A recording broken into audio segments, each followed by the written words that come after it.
Are you interested in starting your journey in real estate investing? Today, I have a special guest for you, Ridge Mallery from Ridge Mallery Journey to Wealth. Today, we're each going to be going over 3 steps that you need to take before starting your journey to wealth through real estate. And if this is your first time here and you're interested in continuing or starting your journey to wealth, take the first step by hitting that subscribe button, the bell notification, so you don't miss a single step that we're taking on our journey to wealth. And if you also find value in this, slap that like button. And my first tip that I would recommend would simply be research. We talk about that on the channel all the time, but we cannot emphasize it enough. Research, research, research. Make sure you're reading plenty of books. Make sure you're going to classes. Make sure you're doing anything you can to increase your knowledge and understanding about real estate investment. So that would be my number 1 tip. Ben, what do you have?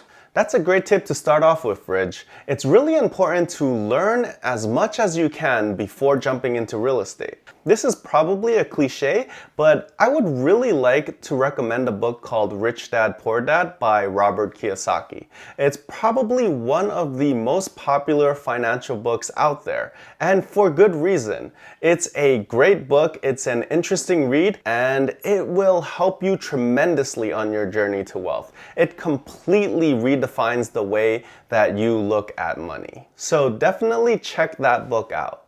So my first tip would definitely be to build up your credit. If you're planning to buy any real estate, you're most likely going to have to get a mortgage.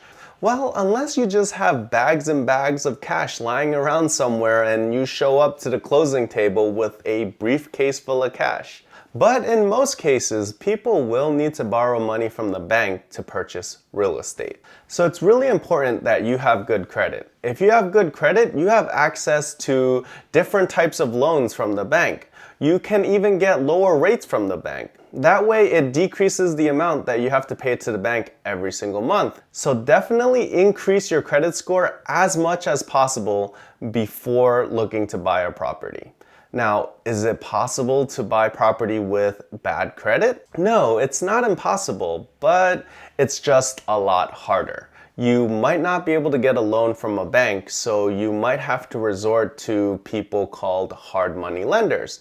Hard money lenders will charge you 10 to 12% interest on your loan instead of maybe the 3 or 4% from the bank. It's really not something that you want to do unless you plan to pay it back within a year. Like if you're flipping a house, you're just buying it, fixing it up, and then selling it, then hard money can be an option. But if you're planning to hold on to it long term, you don't want to be paying 10 to 12% interest. So it's always better to just try to improve your credit score.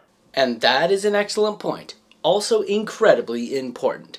My second tip would be network if at all possible. Graham Stephan, who is like a real estate god, talked about he began to make his connections by just showing up to open houses.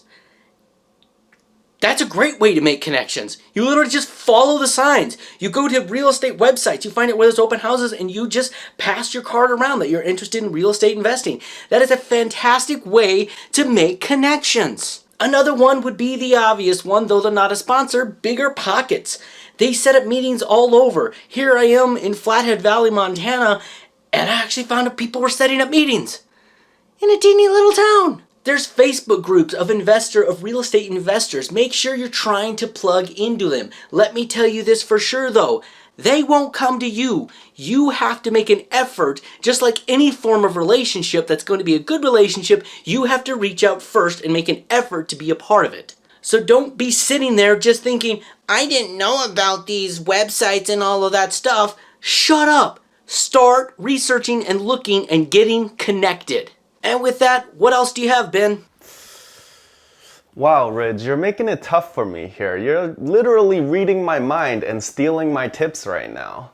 You know, networking is great and Bigger Pockets is amazing. I actually am on their forums all the time, and I actually go to their meetups as well. Those events are a great way to meet a lot of people and also learn more about investing. It's a great way to just hear about other people's experiences, and you will learn a lot. The forums are also amazing because of the community.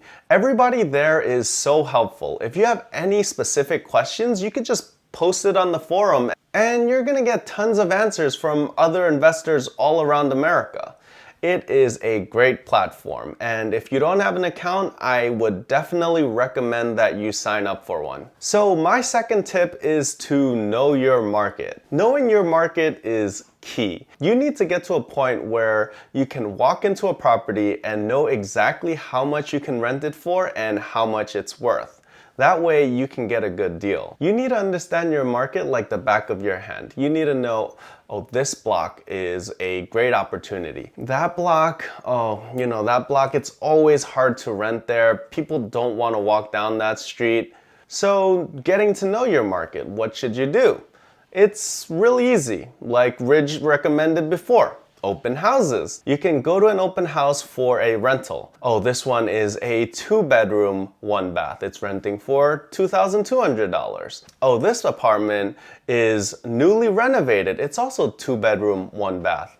And it's renting for $2,500. So now you know a 2-bedroom, 1-bath rents between $2,200 and $2,500 depending on how nice it's been renovated. Same thing for market values for a property. All of this stuff comes with experience and actually going and seeing it. You can also check out sites like Zillow and Redfin, but personally I like physically going there just because photos are usually photoshopped, or they're taking in the best lighting or the best angles to make everything look humongous. It's amazing what those photographers can do. So personally, I always like to go check them out myself. Thank you so much, Ben. I appreciate that.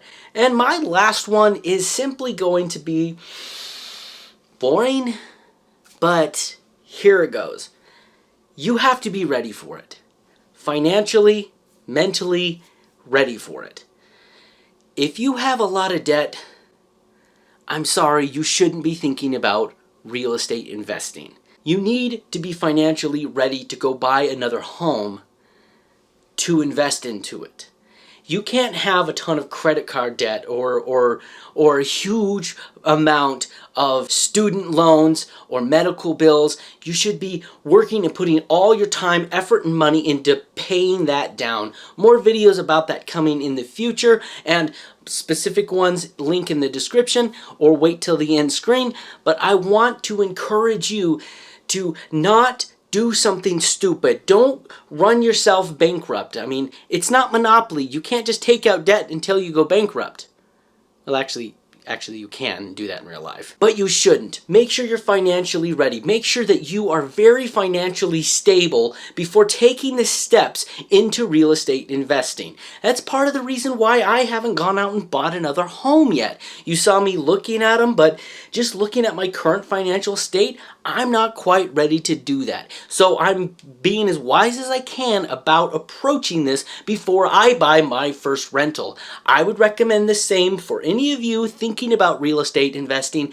Make sure all your financials are perfectly in order before you move on. And with that, Ben, what's your last point you have to make?